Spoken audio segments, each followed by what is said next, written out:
The secret to handling difficult people. There will always be people in your life who test your patience, challenge your peace, and push every button you have on purpose. Maybe it's the coworker who talks down to you. Maybe it's the family member who never sees your growth. Or maybe it's someone close to you who knows exactly how to wound you with a look, a word, or silence. Let me tell you a secret. Difficult people aren't sent to break you. They're sent to teach you. Now, I know that's hard to hear, because when someone disrespects you or manipulates you or constantly makes you feel less than, it feels personal. It feels like an attack. But here's the truth. How you respond to difficult people defines your emotional freedom more than how they act. You can't control what they do. You can control what you allow. Let me say this with love and clarity. Peace is not avoiding people. Peace is learning how to protect your energy in the presence of anyone. Let me share something I've learned over time. Something that changed how I walk through life. Every difficult person is holding up a mirror, not always to your flaws, but to your boundaries. When someone constantly disrespects you, it's not always about them being evil or toxic. Sometimes it's about you needing to speak up, say no, or walk away. But sometimes it's deeper. Some people show up in your life as spiritual sandpaper, rubbing you the wrong way so you can smooth out the parts of you that still get triggered. Yes, it's uncomfortable. Yes, it's hard. But hear me. Growth doesn't always come wrapped in love. Sometimes it shows up as a lesson disguised in a person. So what's the secret to handling difficult people? Don't take it personally. People act from their pain, their fears, their unhealed wounds. It's not about you, it's about them. Set clear boundaries. Boundaries are not walls. They are bridges that say, you can be in my life, but not in my peace. Respond. Don't react. When someone triggers you, pause, breathe, step back. Own your emotions before they own you. Know when to walk away. You don't have to attend every argument you're invited to. Some battles are meant to be left unfought, not because you're weak, but because you're wise. Protect your energy like it's sacred, because it is. You are not required to carry someone else's chaos just because they refuse to heal it. I want you to remember this. Difficult people don't get to decide your mood. You do. They don't get to write your story. You do. They don't get to choose who you become. You do. You're not here to fix them. You're not here to please them. You're not here to shrink just to make them feel big. You are here to grow, to rise, and to love yourself enough to protect your peace at all costs. So the next time a difficult person shows up in your life, don't ask, me? What is this teaching me about myself? And let your answer be your transformation, because that's the secret. There's something deeply painful about being mistreated, misunderstood, or misjudged. And when it comes from someone close, a parent, a friend, a partner, a colleague, it cuts deeper than words can explain.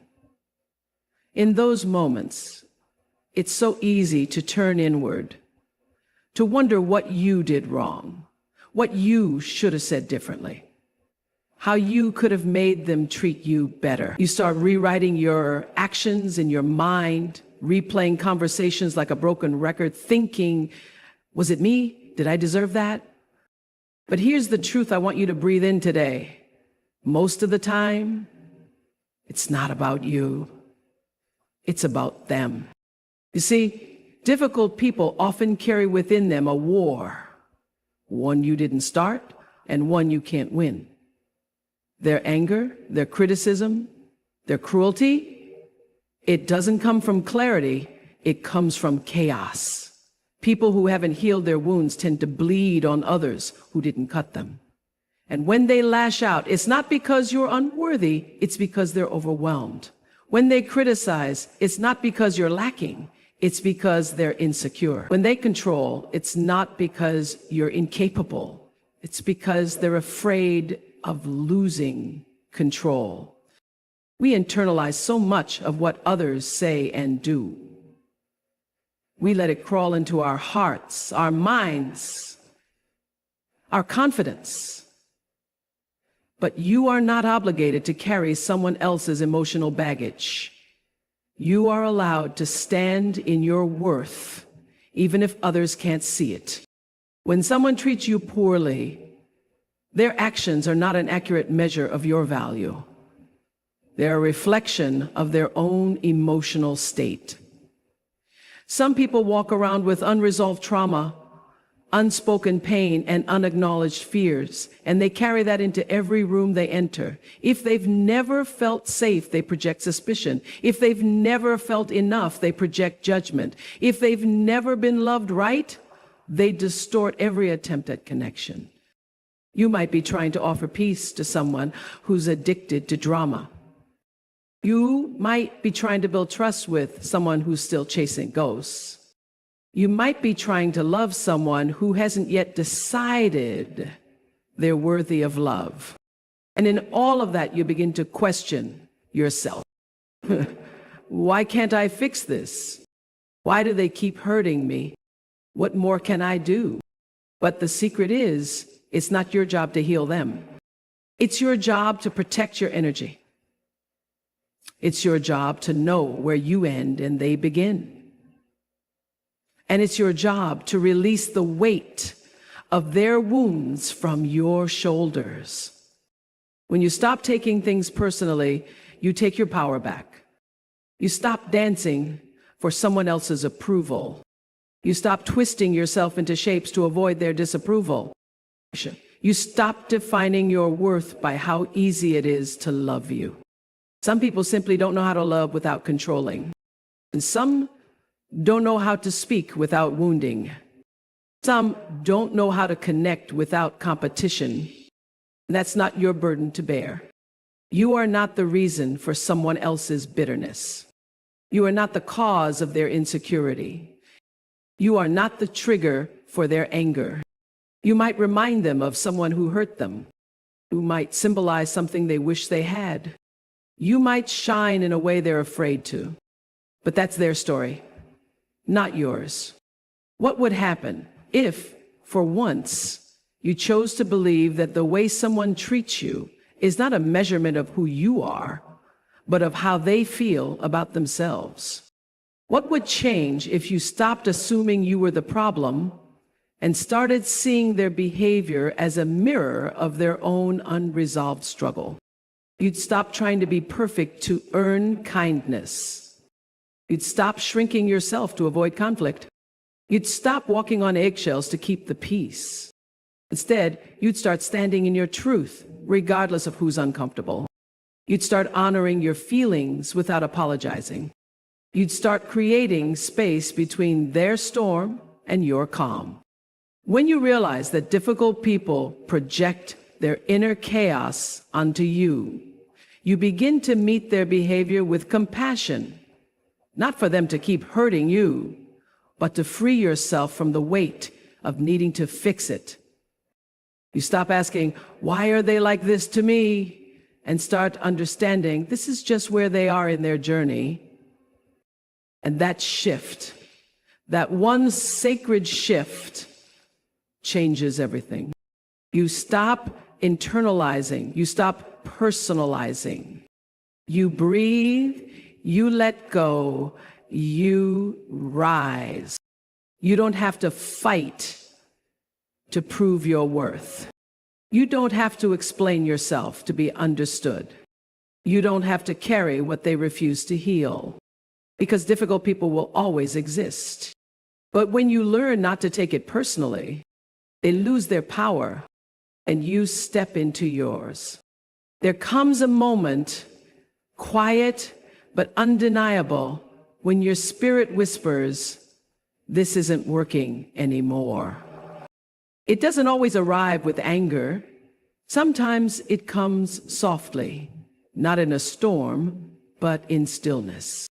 And that moment, that sacred inner knowing, is when you realize you're allowed to walk away. Not every relationship is meant to last forever. Not every connection is meant to be held onto just because you invested time, energy, or hope into it. Some chapters end not because of failure, but because growth has pulled you in a different direction. And that's not selfish. That's truth. We live in a world that glorifies endurance. Stick it out. Be the bigger person. Keep trying. Don't give up. But sometimes staying becomes a slow form of self-abandonment. You keep showing up while slowly disappearing inside yourself. You smile through the tension, you excuse the red flags, you pretend the pain is manageable, until one day your soul feels heavy and your peace feels like a memory. Let me tell you something that no one might have told you before. You don't have to keep watering dead plants. You don't have to keep explaining yourself to someone committed to misunderstanding you. You don't have to keep shrinking to fit inside a life or a relationship that no longer honors who you've become. Walking away isn't always dramatic. Sometimes it's silent, even invisible to others, but deeply transformational for you. It's the moment you stop responding to the disrespect. The moment you stop chasing the bare minimum. The moment you stop allowing access to people who misuse your heart. Some people will call you cold. Some will call you selfish. Some will try to guilt you back into your old patterns. But listen carefully. You are not walking away because you don't care. You're walking away because you finally do for yourself. It takes courage to leave what's familiar, even if it's unhealthy. It takes strength to stand in front of your own disappointment and say, "I choose me this time." It takes wisdom to realize that loving someone or something doesn't always mean you're meant to stay. There's a kind of pain that doesn't come from leaving.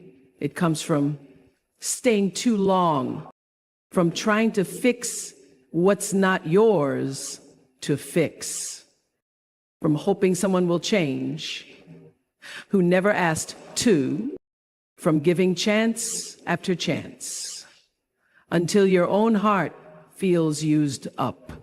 And yet, we stay. We stay because we remember the good moments. We stay because we hope the person we loved is still buried somewhere inside the one standing in front of us now. We stay because it's easier to hold on to the dream than to face the grief of letting it go. But hear this.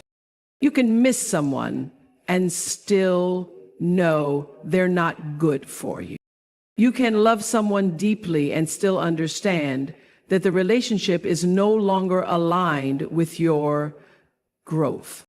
You can walk away and still hold the good memories without sacrificing your future to keep them alive.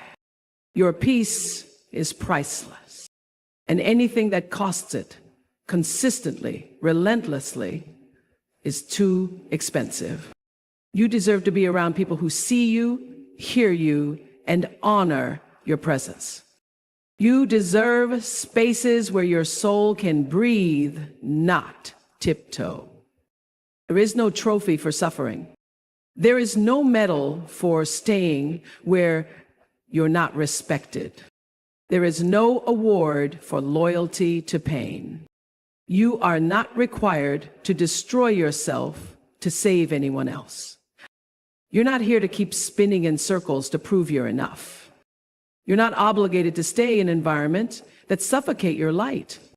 Sometimes walking away isn't an act of defeat. It's an act of deep self-respect.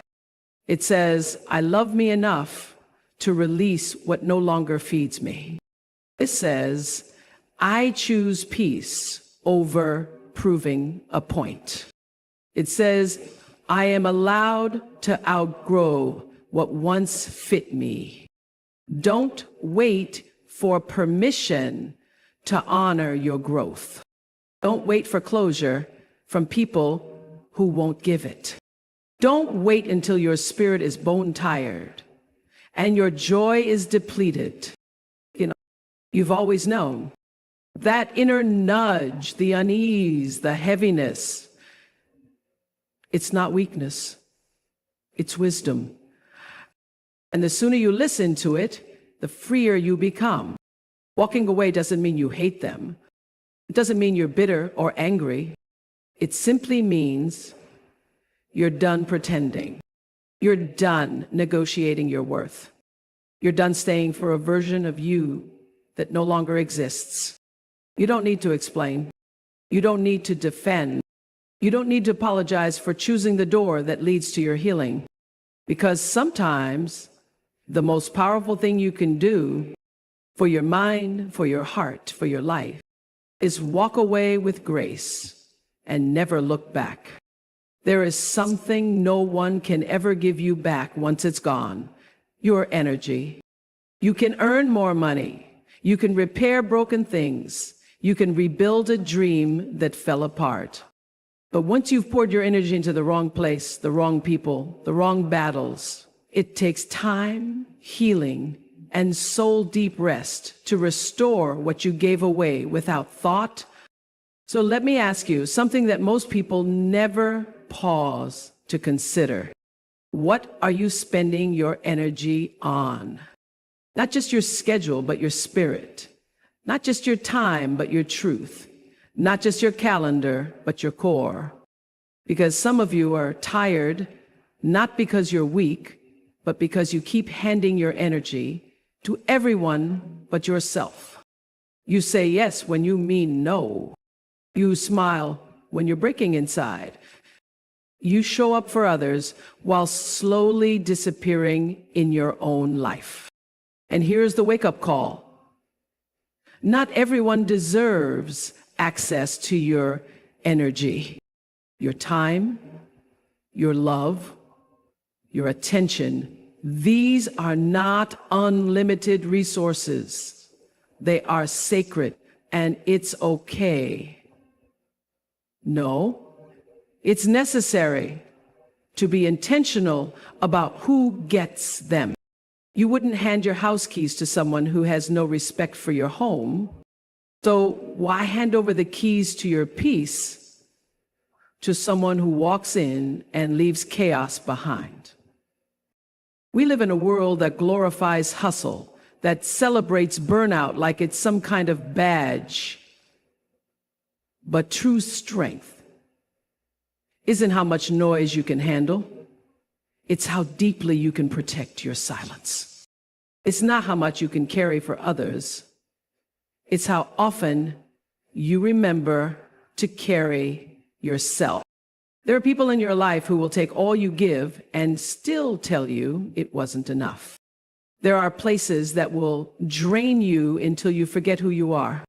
And if you're not careful, you'll spend your life pouring into cups that never intended to hold you, only to find yourself empty when you need yourself most. So this is where the sacred work begins. And start asking why you feel the need to constantly be available. Start asking why someone else's comfort is more important than your peace. Start asking why being liked feels safer than being whole. Because the moment you decide your energy matters, everything changes. You begin to notice who leaves you feeling full and who leaves you feeling invisible. You begin to understand that not every invitation deserves a yes. You begin to feel the difference between being kind and being used. You are not rude for saying no. You are not selfish for protecting your peace. You are not too much for needing space to breathe. There is a kind of quiet power in being unavailable to anything that disturbs your spirit. ARP spoke. You don't have to attend every argument. You're invited to. You don't have to respond to every opinion spoken about you. You don't have to fix what someone else broke inside themselves. The more you heal, the more you realize that energy is currency, and you are the banker. So why keep making withdrawals for people who never make deposits? There are seasons when you will need to go inward, when protecting your energy means turning down the noise of the world so you can hear your own voice again. When your soul says rest before you break, when your heart whispers let go so you can rise. And in those moments, don't run from the stillness. Embrace it. Because in the quiet, you'll remember what you forgot while you were busy surviving. That you don't need to earn rest. That your peace is not a luxury, it's your lifeline. That you can be kind, generous, and loving without being available to everything and everyone. People will misunderstand you when you start honoring your energy. Let them. People will fall away when you stop overextending yourself.